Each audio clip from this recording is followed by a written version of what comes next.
జైలులో ఒక వింత నియమముండేది. ఖైదీల ఇంటి నుండి వచ్చే ఆహారాన్ని గార్డులు చిన్న చిన్న ముక్కలుగా కట్ చేసేవారు. సబ్బు కూడా వదిలేవారు కాదు. ఇదంతా ఎవరూ ఆయుధాలు లోపలికి తీసుకురాకుండా, ఖైదీలు తప్పించుకోకుండా చేయడానికి.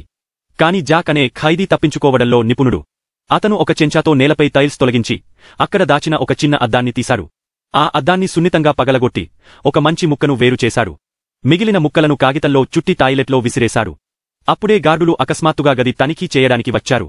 జాక్ వెంటనే అద్దం ముక్కను నోటిలో దాచుకున్నాడు. గార్డులు ఒక్కొక్కరిని తనిఖీ చేశారు.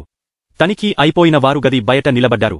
ఇలాగే తనిఖీ జరిగితే టాయిలెట్లో వేసిన కాగితం పట్టుబడే అవకాశముంది. జాక్ త్వరగా గోడపై ఉన్న ఫ్లష్ చైన్ లాగాడు. ఫ్లష్ శబ్దం విని గార్డు లోపల చూశాడు. జాక్, నేను చేశాను అని చెప్పాడు. గార్డు, మళ్ళీ ఇలా జరగకూడదు అన్నాడు. బయట నుండి కూడా ఫ్లష్ చేసే సౌకర్యం ఉండటంతో జాక్ తప్పించుకున్నాడు. గార్డులు అలమర, బెడ్, కిటికీలు అన్నీ తనిఖీ చేశారు. ఏమీ దొరక్కపోవడంతో వెళ్లిపోయారు. కాని జాక్కి చిన్న చిన్న వస్తువులు కూడా తప్పించుకోవడానికి మార్గాలు.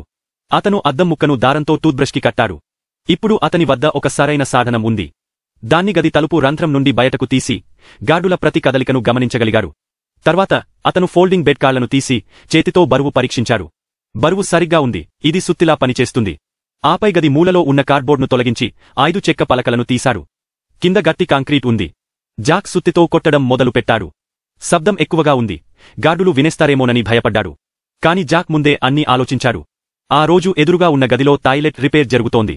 ఈ అవకాశం బదులుకుంటే మళ్లీ రాదు. అనుకున్నట్లే అన్ని శబ్దాలు కలిసిపోయాయి. గార్డులకు ఏమీ అర్థం కాలేదు. కొంతసేపటికి నేలలో పగుళ్లు వచ్చాయి. జాక్తో పాటు అందరూ సంతోషించారు. కలిసి సుత్తితో కొట్టడం మొదలుపెట్టారు. అందరూ కలిసి కష్టపడితే పని త్వరగా అవుతుందని అంటారు కదా.